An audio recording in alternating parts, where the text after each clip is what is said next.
casinos, 5 pools, top universe. If you're... Science fiction has always loved peering into the crystal ball, usually with the brazen confidence of a drunk fortune teller. For decades, filmmakers and writers have made bold, sometimes bizarre predictions about the future. And now that we've actually lived through many of those futures, well, we get to point and laugh. Or cry. It depends how you feel about the fact that we got iPad toddlers, Uber Eats, and e-girls instead of flying cars. In this video, we will look at some of the predictions of sci-fi media and see how woefully wrong they were, chronologically, based on the dates they make their predictions, and just a quick FYI, there will be spoilers for the following films and shows. We're starting off with a cult classic from John Carpenter starring Kurt Russell, who I remain convinced is just Patrick Swayze with a different perm, and it was released in 1981 and set in the distant, dystopian future of 1997. It's Escape from New York. The basic premise: America's in the middle of a ruinous war with the combined forces of Russia and China. This was made at the height of the Red Scare, when Cold War paranoia was at full tilt, which, of course, feels completely alien and irrelevant to the modern day. Russia has invaded Ukraine. Russia. China. Russia. China. Right. Anyways, because of this ongoing conflict, crime rates in the US have apparently spiked by over 400%. And how does the American government tackle this domestic crisis? With a bold, forward-thinking strategy, by which I mean they recreate Australia in miniature and wall off the entirety of Manhattan and just chuck all the criminals in there. No guards, no infrastructure, just a citywide battle royale. A sensible decision. And it's in this cheerful setting that we meet our protagonist, Snake Plissken. Eye patch, check. Tactical gear, check. Stoic mumbling and a past shrouded in mystery. Oh, absolutely. He's a master of infiltration, sabotage, and giving precisely zero shits. I wonder if any Japanese game developers might take notes from this guy. Snake is sent into the lawless island to rescue the President of the United States, who's inconveniently crash-landed Air Force One smack bang in the middle of Murder Town, USA. So, what predictions did Escape from New York actually make? Well, for starters, a full-blown war between the US and the Communist bloc by 1988. In 1981, that probably felt like a reasonable bet, especially with Cold War tensions at boiling point. And to be fair, New York was dealing with a serious crime wave at the time. But as you might have noticed, the war didn't happen in 1988, and Manhattan never became an open-air prison. At least, not literally. That said, you could argue it's still full of criminals. They just wear suits now. Moving on. Class of 1999 is a film you've probably never heard of. And honestly, that's for good reason. It's interesting. The premise is somewhat adjacent to Escape from New York. Crime is on the rise, and once again the government responds with a solution that falls somewhere between cartoonish and actual war crime. This time, the problem is teenage delinquency. Specifically, a middle-class high school that just so happens to be located in a free fire zone, which is basically a part of Seattle that the government's abandoned to youth gangs, because apparently in this version of 1999, America just decided to quiet quit certain cities. Now, I should probably research this properly, but why were American films in the 80s and 90s so convinced that gang violence was going to spiral into Mad Max territory? Did a few Hollywood producers have one too many traumatic encounters with a teenage skateboarder? Still, despite having fully given up on maintaining order, the government does decide that education is a non-negotiable. So they keep the school running in the war zone, and then decide to staff it with experimental military-grade androids because, sure, why not? The story follows Cody, a former gang member recently released from prison as he returns to school and inevitably butts head with his new teachers. And they don't exactly believe in progressive classroom management.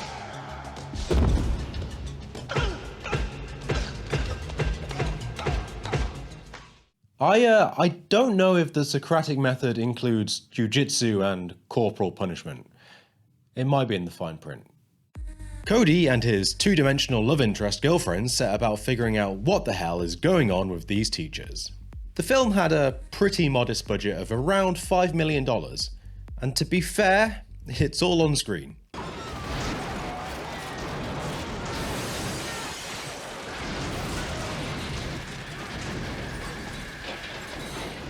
There are some decent stunts, solid effects for the time, but let's be honest, it is shamelessly derivative of the Terminator movies, so yeah, it loses some points for originality.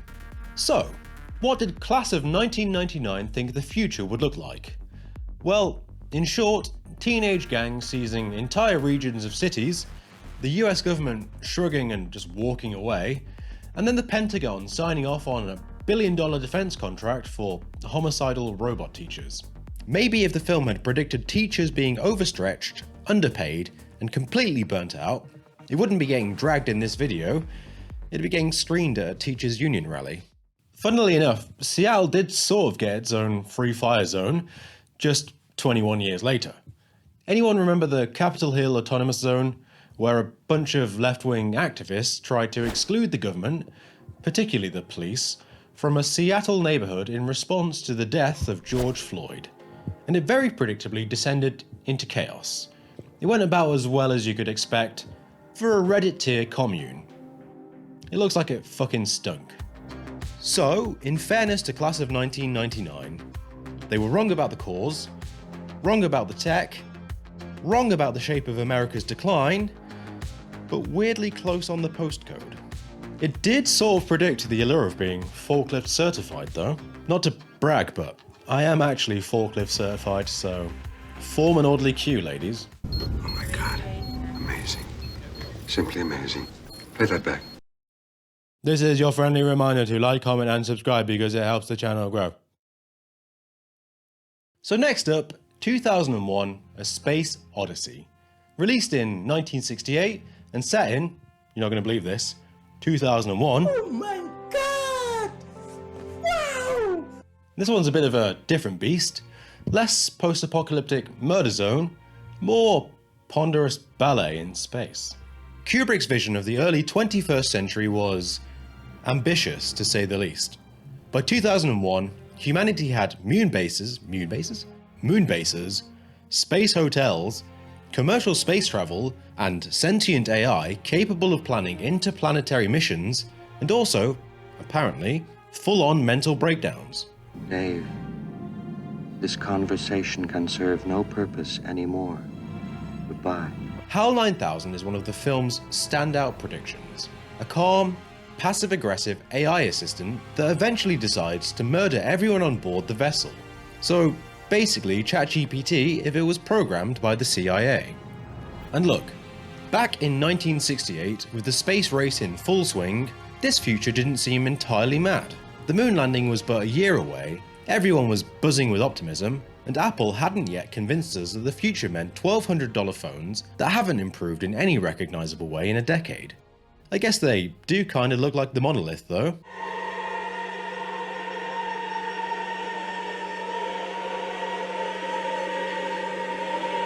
It truly seemed to be a period of halcyon days.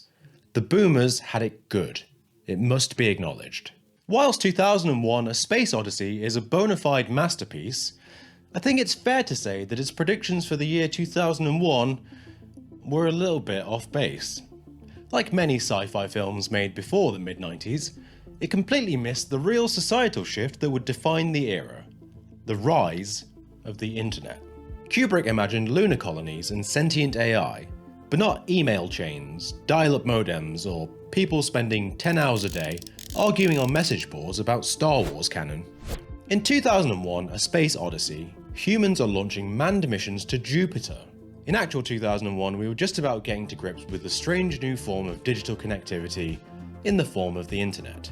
We didn't reach the stars, we just created Microsoft Office and kickstarted the email job industrial complex. We didn't become star children, we became inbox children, trapped forever in Outlook hell.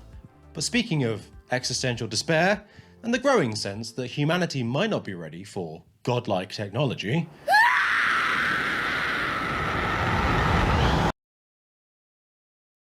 let's talk about a series that took one look at 2001's hopeful vision of human evolution and said, what if instead everyone had abandonment issues and the apocalypse was somehow your fault? Because that's a pretty concise summary of Neon Genesis Evangelion, the seminal, psychologically harrowing brainchild of legendary Japanese filmmaker Hideaki Anno. Evangelion aired in 1995 and follows the life of Shinji Ikari, a deeply traumatized teenager who is, naturally, conscripted into piloting a giant biomechanical robot to fight godlike monsters known as angels. Of course. The story is set in 2015, 15 years after an event called Second Impact, when humanity made contact with an entity known as Adam in Antarctica. This encounter triggered a cataclysmic explosion that wiped out billions and led to the total restructuring of global society. Second Impact, I hear you mumbling in a slightly confused but intrigued tone. What was the first impact? Well, that was the IRL collision of the Moon with the Earth nearly 4 billion years ago, which has significant lore implications within Evangelion. Now, I'm not going to try and explain Evangelion in about 3 minutes. I don't think that's physically possible.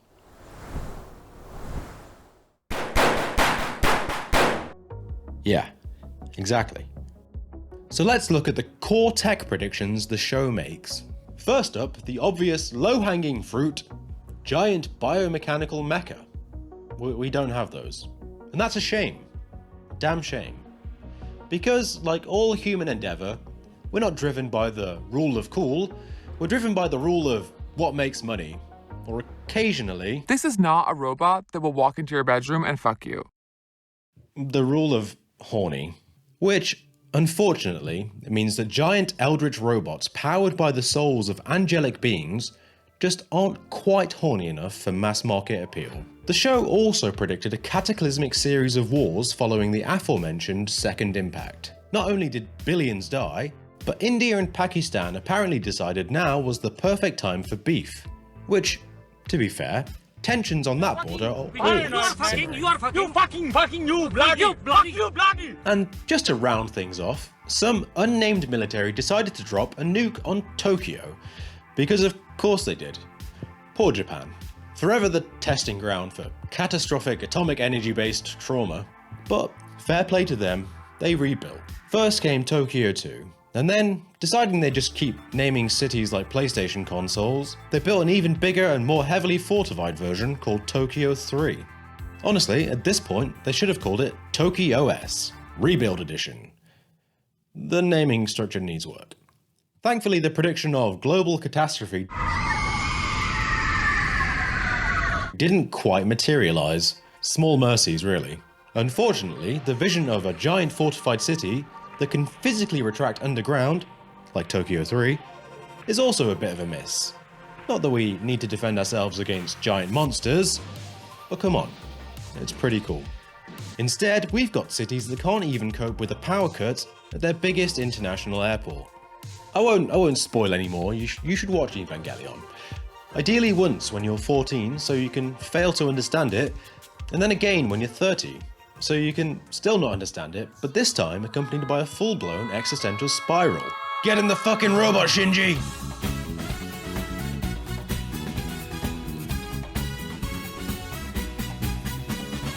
Misato, best girl, by the way. And, if you do watch it, I hope you don't mind the glorious chirps of cicadas.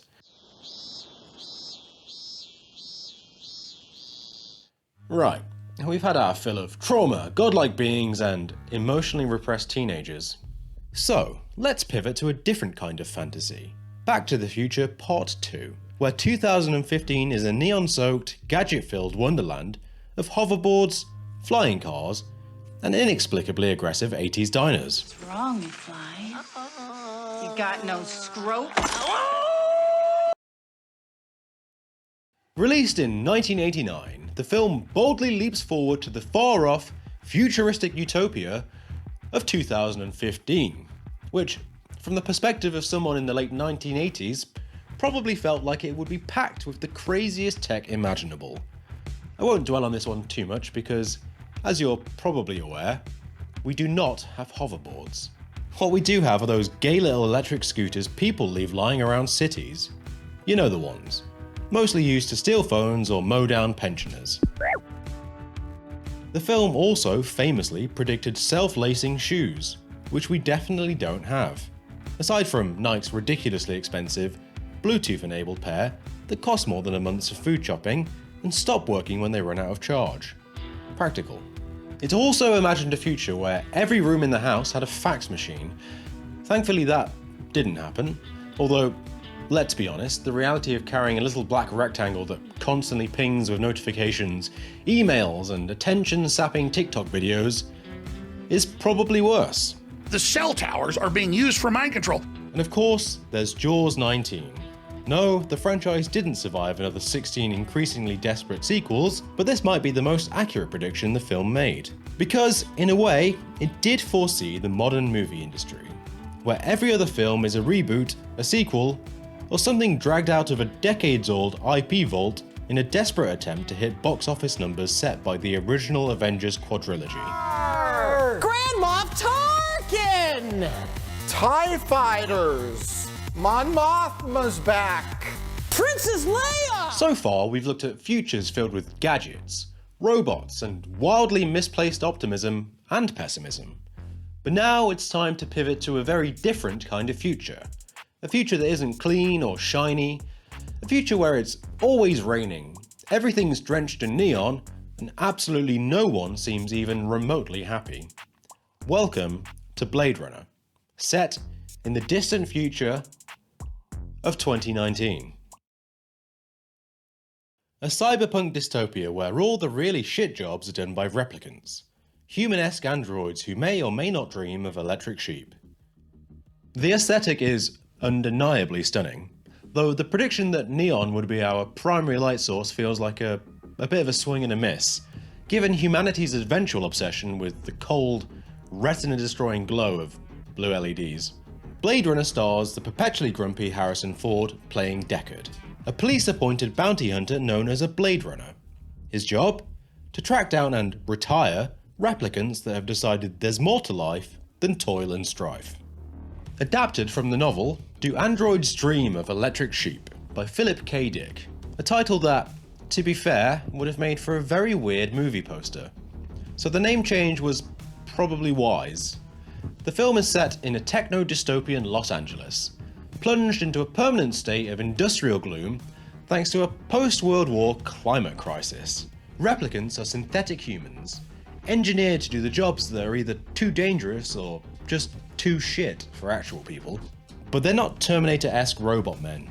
No, these are thinking, feeling, flesh and blood constructs, built with super strength. They're supposed to be autistically stoic. However, in many cases they go off-piste and start having a few too many emotions for wider society's comfort, and it's decided that an emotionally charged super being should probably get reined in. Enter the aforementioned Blade Runners. So, what did it get wrong, you may be asking yourself? Well, cars don't fly, a classic sci-fi prediction that, sadly, still hasn't arrived in 2025, or maybe fortunately, given the state of modern drivers and the current definition of self-driving. The film dangles the idea of off-world colonies as this glamorous escape from Earth's industrial rot. Ads in the background whisper promises of a better life in the stars. Cut to 2025, 6 years after Blade Runner is set, and we've not even left the planet.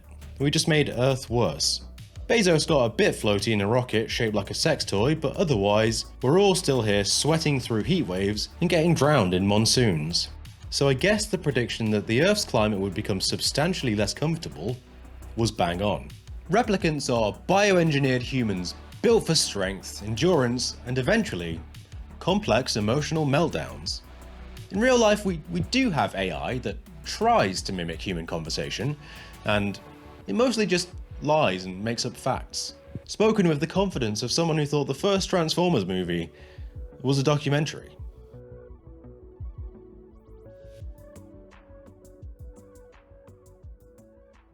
Huh? We've got chatbots, not Roy Batty, which isn't too surprising, as Roy Batty has more emotional depth than the majority of modern humans. So, Blade Runner gave us bioengineered humans grappling with identity, mortality, and the soul-crushing nature of existence. But what if, instead of philosophical androids, we just took a dead cop, stapled him into a metal suit, and let the corporate world of law enforcement sort it all out? Here we find RoboCop, the final stop on our tour of spectacularly wrong sci-fi futures. A film where the real villain isn't the criminals, or even the robot. It's the shareholders. Because in this version of the future, crime doesn't pay, unless you're on the board of directors. RoboCop, released in 1987 but set in the near future, the novelization suggests the 2040s, so I'm taking a slight liberty here. The movie takes place in a crime-ridden, near-future Detroit, where the police force has been fully privatized and handed over to a charming little megacorporation called Omni Consumer Products, or OCP for short. Enter Alex Murphy, a police officer who gets horrifically murdered by a gang of cartoonishly evil criminals. And rather than, say, offering his family counselling or financial compensation, OCP decides to shove his remains into a prototype robot suit and use him as a walking PR stunt. Murphy is reborn as RoboCop, a heavily armoured, morally conflicted cyborg who dishes out justice with cold efficiency, slowly regains fragments of his humanity, and occasionally takes breaks from shooting people to have Vietnam-tier flashbacks about his own death. OCP is a beautiful exaggeration of corporate overreach. They make weapons, own hospitals, run the police. They probably sell dog food too. No single company has pulled that off just yet, but Amazon is getting pretty close. Uncle Jeff really does have his fingers in many, many pies, and he's probably trying to drone deliver one of them to your house right now. The movie is a campy, comical look at what the future might hold for America on its then current trajectory. So far we haven't fully handed over the police to mega corporations like OCP, but let's be honest. Between private security firms, police overreach, and coppers cutting about in more body armor than soldiers, we're hovering dangerously close. The idea of a corporation running a city's police like a subscription service is still fictional, for now.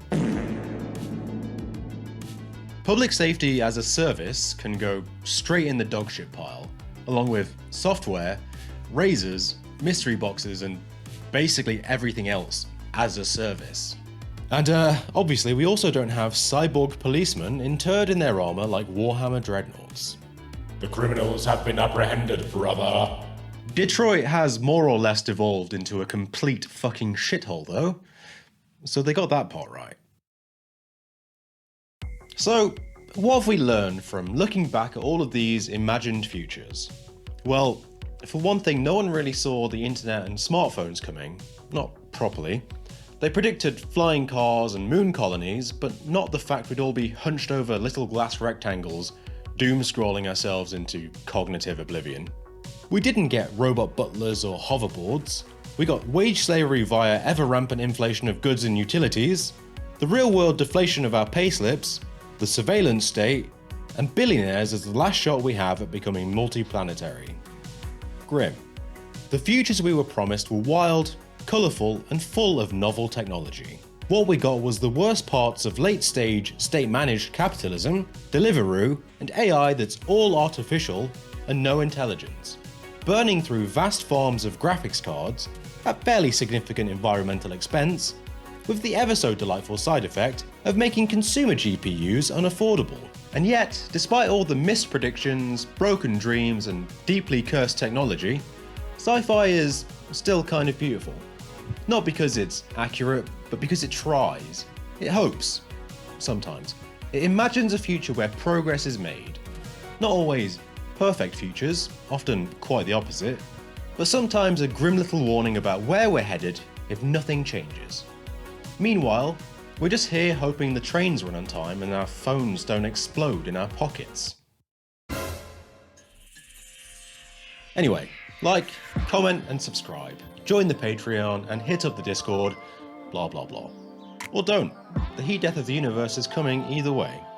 August 12, 2036, heat death of the universe. August 12, 2036, the heat death of the universe. August 12, 2036, the heat death of the universe. And as always, TTFN.